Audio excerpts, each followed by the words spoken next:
Hello student, आप सभी को अपने चैनल एग्जाम प्री में स्वागत है। आप लोग कैसे होंगे? अच्छे हैं, मस्त है, ज़बरदस्त है। तो चलिए आज की इस वीडियो में हम लोग देखने वाले हैं क्लास 10th। ठीक है, क्लास 10th जिनका मासिक एग्जाम सितंबर है उनके लिए है। और यह आपके ओरिजिनल प्रश्न पत्र आने वाले हैं जो कि सभी के पास आया हुआ है। तो वीडियो को शुरू से अंत तक बने रहिएगा, तभी आपको ज़्यादा से ज़्यादा लाभ मिल पाएंगे। तो चलिए वीडियो को बिल्कुल भी देरी ना करते हुए स्टार्ट कर देते हैं। अगर इसका आंसर आप लोग चाहते हैं कि जल्दी से जल्दी बता दीजिए सर, तो आंसर के लिए हमने एक वीडियो को छोड़ दी है, इसमें हम व्याख्या करेंगे सॉल्यूशन के साथ। ठीक है, तो चलिए अब स्टार्ट कर देते हैं। आपका जो विषय कोड है 110 रहने वाले हैं और जो समय जो मिलेंगे 1 घंटा 30 मिनट का समय मिलेंगे कंप्लीट।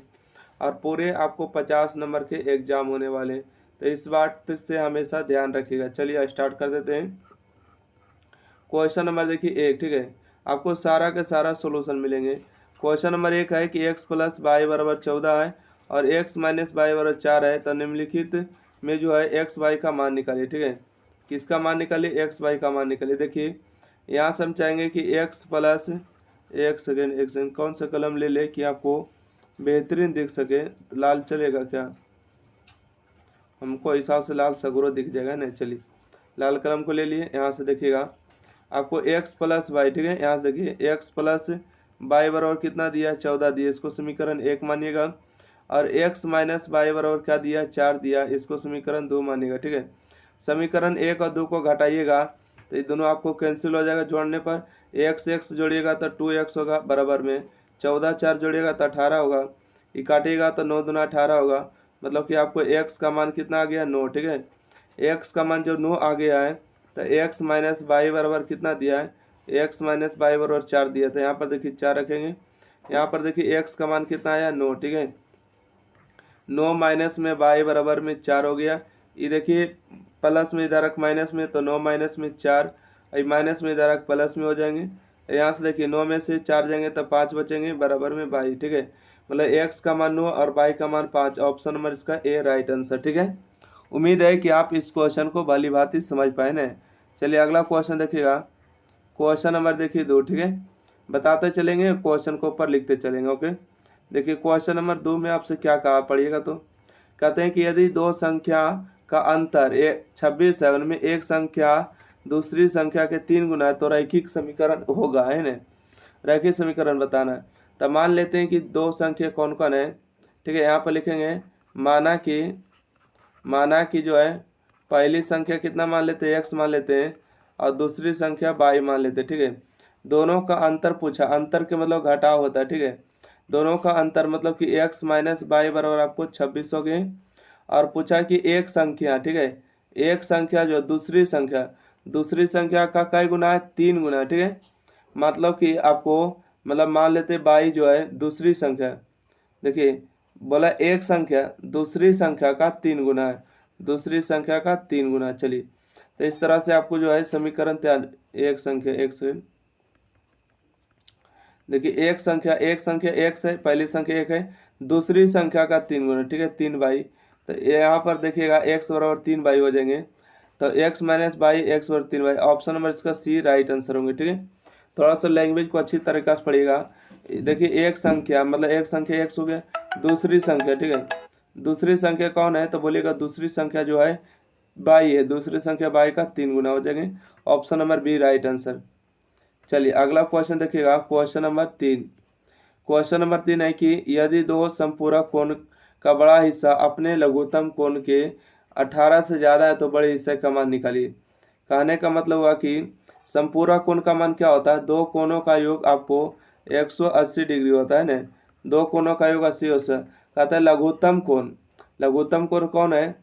मतलब कि आपको x प्लस 18 बड़े हिस्से से है ना, बड़ा हिस्सा से हो जाएंगे।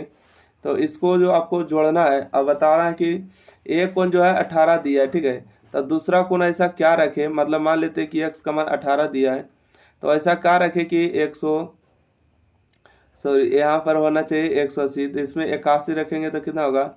81 रखेंगे तो आपको हो जाएगा 90, 100 हो जाएंगे ना, 100 हो जाएंगे। 100 होने के बाद यहाँ पर 18 अधिक है तो 18 इसमें घटा देना है, तो इसका सही जवाब हो जाएंगे ए नंबर, है ना।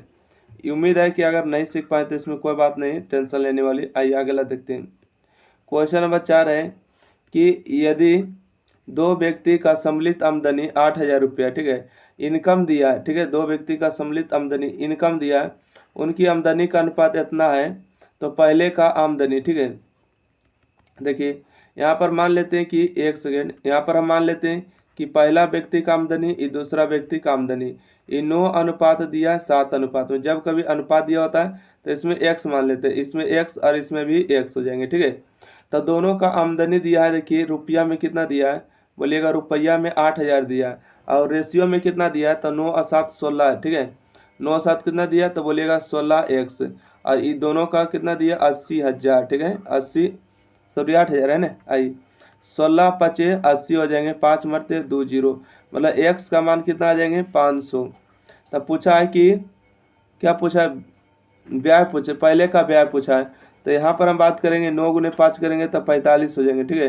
पहले का आमदनी 45,000 होगा, और 5 इसमें गुना करेंगे 7 पचे 35, और दूसरे का आमदनी 35 होगा। तो यहाँ पर देखिए पहले व्यक्ति का आमदनी पूछा, तो पहले व्यक्ति का आमदनी 4500 रुपया। उम्मीद है समझ पाए। देखिए फिर सबको समझा देते हैं कि दो व्यक्ति का सम्मिलित आमदनी 8,000 रुपये दिया, उनकी आमदनी का अनुपात, आमदनी का जब भी अनुपात देखता है रेशियो में तो उसको अनुपात को मान लिया जाता है। 9 अनुपात 7 दिया तो इसमें x लगा दिया, इसको x, दोनों का देखिए यहाँ पर बोला कि दो व्यक्ति का आमदनी है 8,000 रुपया, और यहाँ दो व्यक्ति का आमदनी जोड़ेंगे तो 9 7 16 x के बराबर हो जाएंगे, और यहाँ पर 8,000 के बराबर 16 85 500, x का मान 5 आएंगे। तो बोला पहले व्यक्ति का आमदनी, ठीक है, पहले व्यक्ति का आमदनी निकालिएगा तो 16 यानी कि 9 गुने 5 करेंगे तो 4500 रुपये आएगा, सही जवाब, ठीक है। अगर दूसरे व्यक्ति का पूछता तो 3500 रुपये हो जाता है। चलिए क्वेश्चन देखिए, क्वेश्चन नंबर 5 है कि समीकरण a1x b1 बाई c1 बराबर 0, a2x b2 बाई c2 और 0 कहता है अद्वितीय हल। अद्वितीय हल कब हो जाएंगे, इस बात को ध्यान दीजिएगा। जब कभी आपको लिख दिया जाए a1 बाई a2 बराबर b1 बाई b2, ठीक है, और नॉट इक्वल टू अगर लिख दिया जाए तो ये हो जाते हैं अद्वितीय हल, ठीक है। अगर इसमें अगर कहा दे ये रेखा क्या हो जाएंगे, तो इसका जो है x और y का मान निकलेंगे, ठीक है, x और y का मान निकलेंगे। अगर आपको पूछेगा संगत है क्या संगत है, तो बोलिएगा संगत है, सॉरी क्या है, संगत है, क्या हो जाएंगे, संगत हो जाएंगे। और कैसा हल होंगे, अद्वितीय हल होंगे, ठीक है, कैसा हल होंगे, अद्वितीय हल होंगे, इस बात को ध्यान रखिएगा। चलिए अगला क्वेश्चन देखिएगा, क्वेश्चन नंबर 6, ठीक है। क्वेश्चन नंबर 6 में क्या पूछा है कि समकोण त्रिभुज में सबसे बड़ी भुजा कहलाती है। देखिए यहाँ पर हम बात करेंगे कि समकोण त्रिभुज अगर पार लेते हैं, ठीक है, क्या पार लेते हैं, समकोण त्रिभुज। देखिए तो समकोण त्रिभुज में जो होंगे, एक सेकेंड, देखिए समकोण त्रिभुज में सबसे बड़ी भुजा क्या होंगे, सबसे बड़ी भुजा ना, मान लेते हैं कि 90 डिग्री है, मतलब थीटा है, तो थीटा के सामने वाला क्या होते हैं, तो बोलिएगा थीटा के सामने वाला लंब होते हैं, ठीक है, थीटा के सामने वाला लंब, और ये बच जाएंगे आपको हो जाएंगे आधार, और जो 90 डिग्री सामने वाला होते हैं सबसे बड़ी भुजा होते हैं वो कर्ण होते हैं, ठीक है, और कर्ण के ही स्क्वायर होते हैं, मतलब h होते हैं, कर्ण को h और आधार को b लिखते हैं और लंब को p लिखते हैं, ठीक है। तो h स्क्वायर सबसे बड़ी भुजा का जो वर्ग होते हैं छोटी भुजा के वर्गों के योग के बराबर होते हैं, मतलब इसका सही जवाब होंगे सबसे बड़ी भुजा कर्ण हो जाएंगे, ठीक है, सबसे बड़ी भुजा कर्ण हो जाएंगे, राइट आंसर। क्वेश्चन नंबर 6 के बाद देखेंगे 7, ठीक है। क्वेश्चन नंबर 7 में कहा गया है साइन थीटा और कोसेक थीटा का मान निकालिए। तो देखेंगे यहाँ से कि साइन थीटा और कोसेक थीटा का फॉर्मूला क्या होता है, बोलिएगा 1 में साइन थीटा, साइन और साइन कैंसिल हुआ, क्या बच गया 1, इसका सही जवाब 1 हुआ, राइट आंसर, ठीक है। चलिए अगला क्वेश्चन, क्वेश्चन नंबर 8, ठीक है। क्वेश्चन नंबर 8 में कि कॉस थीटा बराबर 21/29 है, तो साइन थीटा का मान निकालिए, ठीक है। यहाँ से देखिए कॉस थीटा का मतलब क्या होता है, बोलिएगा b/h होता है, ठीक है, कॉस थीटा का मतलब b/h, b का मान आपको हो गया 21, h का मान हो गया आपको 29, आपको p का मान चाहिए ना, p का मान कैसे निकालना, इस बात को विशेष ध्यान रखा जाए।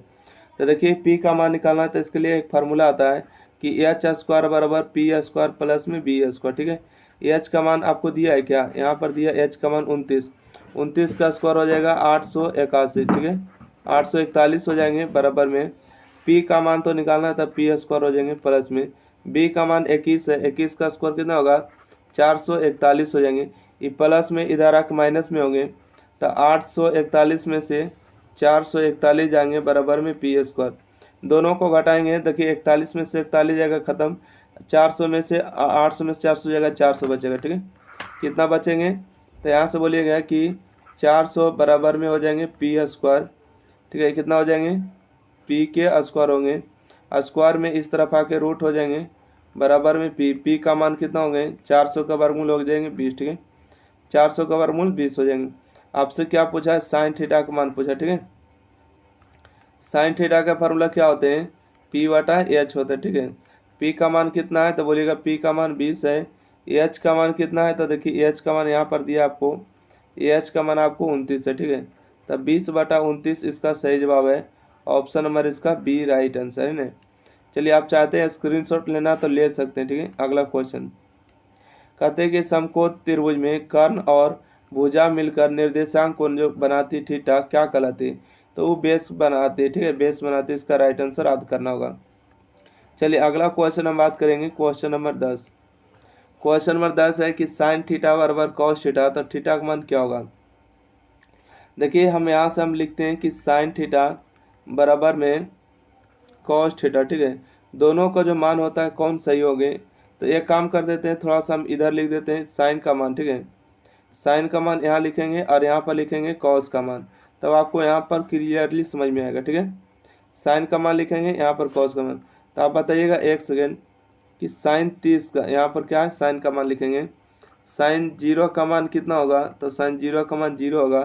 साइन 30 का मान कितना होगा, साइन 30 का मान 1/2 होगा। साइन 45 का मान कितना होगा, तो बोलिएगा 1/√2 होगा। साइन 60 का मान कितना होगा, तो ये बोलिएगा कि √3 और बटा में 2 होगा। ठीक है, अब यहाँ से बात करेंगे कि कॉस 0 का मान कितना होगा, 1 होगा, और कॉस जो है 30 का मान कितना होगा, कॉस 30 का मान √3/2 होगा। कॉस 45 का मान कितना होगा, बोलिएगा 1/√2 होगा। कॉस 60 का मान कितना होगा, बोलिएगा 1/2 होगा। कॉस 90 का मान 0 होगा। ठीक है, तो यहाँ पर आप देख पा रहे होंगे क्या चीज़, स्पष्ट देखिएगा कि साइन 45 का मान है ना 1/√2, कॉस 45 का मान 1/√2, मतलब साइन और कॉस जो है 45 डिग्री के मान क्या होते हैं, बराबर होते हैं। इसका सही जवाब बी नंबर। ठीक है, चलिए अगला क्वेश्चन देखिएगा, क्वेश्चन नंबर 11 कहते हैं कोसेक 90 माइनस थीटा, कोसेक बदलता है सेक में और 90 माइनस थीटा बदलता है थीटा में, सही जवाब ए नंबर। चलिए अगला क्वेश्चन, क्वेश्चन नंबर 12। ठीक है, क्वेश्चन नंबर कितना है, 12 पर ध्यान देना है, तभी आपको सीख के जाना है, घारा है ना। आइए ध्यान दीजिए, कहते हैं कि साइन 18 कॉस 72 डिग्री का मान निकालिए।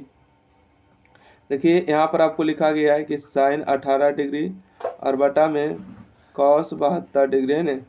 साइन 18 डिग्री और कॉस कितना हो जाएगा, 72 डिग्री। तो देखिए, साइन किस में बदलेगा, तो साइन बदलेगा कॉस में। ठीक है, साइन बदलता है कॉस में, और थीटा बदलता है 90 माइनस थीटा, तो 90 में से 18 को घटाइएगा और बटा में हो जाएगा कॉस 72 डिग्री। तो यहाँ से देखिएगा कॉस 90 में से 18 जाएगा तो 72 बचेगा, और बटा में हो जाएगा कॉस 72 है ना। देखिए, कॉस 72 से कॉस 72 एक बार में कटेंगे, इसका सही जवाब होंगे 1। ठीक है, कहते हैं मूल बिंदु का निर्देशांक कितना होता है, तो 0,0 होता है मूल बिंदु का निर्देशांक, राइट आंसर। कहता है एक्स निर्देशांक क्या कहलाता है। ठीक है, आइए यहाँ पर आपसे पूछा गया है कि एक्स निर्देशांक क्या कहलाता है। देखिए, भुज होता है एक्स निर्देशांक, एक्स निर्देशांक को भुज कहते हैं। ठीक है, क्या कहते हैं, भुज कहते हैं। वाई निर्देशांक को क्या कहते हैं, कोटि कहते हैं। इस बात को हमेशा याद रखिएगा, एक्स निर्देशांक भुज हुआ, वाई निर्देशांक कोटि। एक्स वाला पूछा है तो भुज हो जाएगा। 15 नंबर क्वेश्चन देखें, अच्छा 15 हट गया क्या, 16 नंबर जो क्वेश्चन पूछा गया होगा, ऑप्शन नंबर सी सही था, इन्हें ध्यान नहीं दी। आइए अगला क्वेश्चन, कहते हैं कि मूल बिंदु से 3,4 की दूरी निकालिए। ठीक है, मूल बिंदु से दूरी निकालना है तो आप लोग पता होना चाहिए, मूल बिंदु का निर्देशांक 0,0 और दिया है 3,4 से दूरी निकाली। जब भी आपको दूरी निकालने का सूत्र आपको आता है तो √0 में से 3 को घटाते हैं, प्लस में 0 में से 4 को घटाते हैं, तो 0 में से 3 जाएगा तो 3 का स्क्वायर 9, 0 में से 4 जाएगा तो 4 का स्क्वायर 16। आप सभी लोग को पता है कि 16 9 जोड़ेंगे तो 25 होता है, और 25 का वर्गमूल 5। ठीक है, option number C right answer. चलिए अगला क्वेश्चन है, क्वेश्चन नंबर देखिए 18, ठीक है, एक से क्वेश्चन नंबर 18 है कि ए बी क्या है, ए माइनस बी के बीच की दूरी। देखिए जब भी आपको दूरी निकालना होता है तो आपको बोले न कि दोनों नियामक के बीच का अंतर करते हैं। ए में से आपको घटाना है इसको, तो ए घटाइएगा तो माइनस माइनस क्या होगा, प्लस होगा, और इसका स्क्वायर हो जाएंगे प्लस में। बी में से घटाइएगा माइनस बी, तो माइनस माइनस प्लस होंगे बी का स्क्वायर। तो यहाँ से देखिए ए जोड़ेंगे तो 2a का स्क्वायर हो जाएगा, और प्लस में बी जोड़ेंगे तो 2b के स्क्वायर हो जाएंगे। यहाँ से आपको हो जाएंगे 2 का स्क्वायर 4 a स्क्वायर, 2 का स्क्वायर 4 b स्क्वायर। देखिए दोनों से क्या कॉमन हो रहा है, तो बोलिएगा कि 4 कॉमन हो रहा है, तो a square plus b square, ठीक है, a स्क्वायर प्लस में b स्क्वायर, 4 का वर्गमूल होता है 2 root under a square plus b square, ठीक है। तो इसका सही जवाब होंगे option number A, right answer. चलिए अगला क्वेश्चन देखिएगा, क्वेश्चन नंबर 19। क्वेश्चन नंबर 19 है कि बिंदु x1 y1 x2 y को मिलाने वाले रेखाखंड का मध्य बिंदु, ठीक है, मध्य बिंदु का भुज निकालना, ठीक है, भुज का मतलब x नियमक का मान निकालना है। देखिए जब भी मध्य बिंदु पूछता है x नियमक निकालना है, तो x1 और x1 प्लस x2 को जोड़ के 2 से भागा, x1 प्लस x2 और बटा में 2। जब कभी अगर y का मान निकालना होता है y1 प्लस y2 और बटा में 2, ठीक है। तो आपसे पूछा भुज का मतलब x होता है, x का मतलब option number C, right answer. अगर पूछता है कोटि निकालिए तो y निर्देशांक निकालिए, तो सही जवाब बी नंबर होता। चलिए अगला क्वेश्चन देखेंगे, क्वेश्चन नंबर 20, ठीक है। क्वेश्चन नंबर 20 आप पढ़िएगा क्या कहता है। बिंदु दिया है x1 y1 x2 y को मिलाने वाले रेखाखंड बिंदु x y और m1 m2 का अनुपात अंतः विभाजित करते थे x का मान, ठीक है। आपको किसका मान निकालना है, x का मान निकालना है। चलिए हम अच्छी तरीक़ा से फार्मूला सेट कर देते हैं। देखिए सबसे पहले एक क्या लेना है, एक रेखा लेना है। एक क्या लेना है, सबसे पहले आपको एक रेखा लेना है। चलिए एक रेखा ले हैं, और इसमें पूछा है कि बिंदु का जो निर्देशांक दिया है x1 और y1 दिया, ठीक है, x1 और y1, और यहाँ पर दिया आपको x2 और y2 दिया, ठीक है। इसके बीच में जो कोई बिंदु है, बिंदु कोई P मान लेते हैं, P है, x और y है, ठीक है। अनुपात विभाजित करता है m1 और m2 के अनुपात में विभाजित करता है। तो आपको पूछा कि किसका मान निकालिए, आपको x का मान पूछा है ना, x का मान। देखिए आपको x का मान पूछा है तो x का मान इससे निकालिएगा। देखिए तिरछा इधर है उधर लक नहीं लेना, ठीक है। जैसे कि m1 को लिए तो इधर आके इधर इसमें गुना करिएगा x1, ठीक है। तो m1 इंटू में x2 और प्लस में, ठीक है, प्लस में, और m2 वाला के इधर गुना करना है, इधर गुना करिएगा, आपको हो जाएगा m2 और इंटू में x1, और m1 और m2 को जोड़ देना, ठीक है, m1 प्लस m2 हो जाएंगे। और इसी तरह से पूछेंगे y बराबर क्या हो जाएंगे, तो y बराबर ऐसे निकालिएगा, m1 इंटू में y1, ठीक है, m1 और इंटू में y2, ठीक है, सॉरी, प्लस में m2 प्लस में y1, ठीक है, m2 प्लस में y1, और बटा में हो जाएंगे आपको m1 प्लस में m2 है ना, आइए m1 m2। इसका सही जवाब होंगे ऑप्शन नंबर बी। उम्मीद है इस क्वेश्चन को भी समझ में आ गया होगा, ठीक है। चलिए अगला क्वेश्चन बढ़ते हैं, क्वेश्चन नंबर 21। क्वेश्चन नंबर 21 में आपसे पूछे गए कि समकोण त्रिभुज का क्षेत्रफल बताइए। इसका फॉर्मूला होता है 1/2 आधार गुने ऊंचाई, ठीक है। अगला क्वेश्चन है,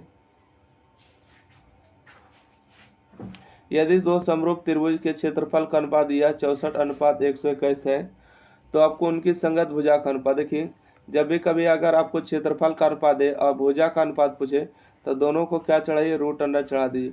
64 का वर्गमूल 8 होता है और 121 का वर्गमूल 11 होता है। इसका सही जवाब बी नंबर हो जाएंगे। देखिए पूछा बेलन का आयतन क्या हो जाएंगे, तो बेलन का आयतन हो जाएंगे पाई आर स्क्वायर एच। पूछेगा कि शंकु का आयतन क्या है, तो आप लोग शंकु का आयतन बताइएगा 1/3 पाई आर स्क्वायर एच, ठीक है। और वक्र पृष्ठ का क्षेत्रफल पूछेगा तो ये बताइएगा बेलन का वक्र पृष्ठ क्षेत्रफल 2 pi r into r plus h, ठीक है। अगला क्वेश्चन है, क्वेश्चन नंबर 24। कहते हैं वृत्त का क्षेत्रफल ज्ञात करें जिसका आधार 25 है, आधार दिया 25 और ऊंचाई 10.8 है। तो देखिए त्रिभुज का क्षेत्रफल होता है 1/2, ठीक है, आधार गुने ऊंचाई, आधार गुने में ऊंचाई, ओके, 1/2 आधार गुने में ऊंचाई। तो यहाँ से बात करेंगे 1/2, आधार का मान आपको 25 हो गया, ऊंचाई का मान हो गया 10.8, ये दशमलव उड़ जाएगा तो आपको 10 आ जाएगा, ठीक है। काटेंगे तो आपको 54 दूना 108 हो जाएंगे ना, कितना हो जाएंगे 54 दूना 108 हो जाएंगे, 5 दूना 10 हो जाएंगे और 5 पचे 25 हो जाएंगे, और इसको काटेंगे 27 मरते, ठीक है। 27 5 गुने में अगर आप 27 करेंगे तो 135 आ जाएंगे, 27 पचे 35 से। ऑप्शन नंबर इसका सी बिल्कुल सही जवाब, ठीक है। चलिए अगला बढ़ते हैं क्वेश्चन को। 24 के बाद देखना है 25 है ना, 24 के बाद 25 देखिएगा। कहते हैं कि गोला का आयतन बताइए, ठीक है। गोला का आयतन क्या होते हैं, 4/3 पाई आर क्यू होते हैं, ठीक है। गोला का आयतन 4/3 पाई आर क्यू। अगर पूछेगा अर्धगोला का आयतन तो इसमें लगा देगा 2/3 पाई आर क्यू, ठीक है। 2/3 हो जाएंगे, ठीक है। क्या हो जाएंगे 2/3 पाई आर क्यू हो जाएंगे। पूछेगा गोला का क्षेत्रफल कितना होता है, तो गोला का क्षेत्रफल 4 पाई आर स्क्वायर, ठीक है। तो उम्मीद है आप समझ पाए, इसका ऑप्शन नंबर बी। कहते हैं वर्ग चिन्ह का मान क्या होते हैं, इसका फार्मूला क्या होते हैं, आप सभी लोग पता होना चाहिए कि इसका जो फार्मूला होते हैं उच्च सीमा प्लस निम्न सीमा और बटा में 2, ठीक है। Maximum limit plus minimum limit बटा में 2 हो जाते हैं, सही जवाब। चलिए अगला क्वेश्चन देखते हैं, क्वेश्चन नंबर 27, ठीक है। क्वेश्चन नंबर 27 है कि 5 प्रेक्षण है, एक्स है, एक्स इतना दिया, ठीक है। तो इसमें से जो है माध्य 11 दिया, तो एक्स का मान देखिए, माध्य बराबर क्या होता है, सभी प्रेक्षणों का योग और बटा में कुल संख्या, ओके। तो चलिए हम यहाँ पर आपको इसको हल कर देते हैं, देखिए कितना आता है इसका मान, ठीक है। देखिए सबसे पहले कितना दिया है, तो बोलिएगा कि एक्स दिया है, तो यहाँ पर लिखेंगे एक्स प्लस, उसके बाद दिया एक्स प्लस 2, उसके बाद दिया एक्स प्लस 4, उसके बाद दिया एक्स प्लस 6, इसके बाद दिया एक्स प्लस 8, ठीक है। कुल को जोड़िएगा तो पता नहीं कितना आएगा, 5 हो जाएगा, 1 2 3 4 5। यहाँ पर बोल दिया क्या प्रेक्षण है, तो 5 ही प्रेक्षण है, तो 5 से भाग दीजिएगा, 5 से भागा दीजिएगा। माध्य बोला कितना है, तो माध्य बोला 11 है, तो 11 रखिएगा, ठीक है। 1x 2x 3x 4x 5x, तो यहाँ पर हो जाएगा आपको 5x, ठीक है। प्लस में देखिए 4 और 2 6 6 6 12 12 और 8 20 हो जाएंगे, ठीक है। 12 8 20। देखिए 5 गुने 11 करेंगे तो 11 पचे 55 हो जाएंगे, और इस तरफ आ जाएंगे 5x बराबर में 55 और माइनस में 20। 55 में से 20 जाएगा तो कितना बचेगा, हमको हिसाब से लगता है कि 45 बचेगा ना, 45 बचेगा। नो नो, एक सेकेंड घटाइए, तो यहाँ देखिए 0, और यहाँ से हो जाएंगे 5 में से 2 जाएंगे तो 3 बचेंगे, 35। तब काटेंगे तो 7 पचे 35 हो जाएंगे ना, मतलब x का मान आपको 7 हो जाएंगे, सही जवाब, ठीक है। x का मान 7 हो जाएंगे, जो कि ऑप्शन नंबर लिखा हुआ डी नंबर, ठीक है। चलिए अगला क्वेश्चन है, देखिए निम्नलिखित में कौन केंद्रीय प्रवृत्ति की माप नहीं है, तो इसमें जो भी दिया ऑप्शन नंबर मारिएगा डी, ठीक है। 28 के क्या मारिएगा आप लोग जानिए। 29 है, निम्नलिखित में किसका मान आलेख की सहायता से नहीं निकाला जा सकता है, ऑप्शन तो है नहीं जो बता सके। क्वेश्चन नंबर 29 का सही जवाब हो जाएंगे ऑप्शन नंबर 1 माद होंगे। कहता है संचयी बारंबारता सरणी का प्रयोग किसका निर्धारण होता है, 30 का सही जवाब बी नंबर होगी। बी नंबर कहीं अगर मिट गया होगा तो गलती करिए, मिला लीजिएगा, ठीक है। चलिए अगला देखेंगे, क्वेश्चन नंबर, यहाँ देखिए लघुत्तरीय प्रश्न है, तो लघुत्तरीय प्रश्न को जो है हम अगले वीडियो में देखेंगे, ठीक है। और यहाँ पर आप लोग देख सकते हैं, और जल्दी से जल्दी चैनल को अभी तक सब्सक्राइब नहीं की, सब्सक्राइब करिए, जितना आपको सोल्यूशन आता है एग्जाम के लिए उतना आपको बता दिया जाएगा, ठीक है। थैंक यू, धन्यवाद।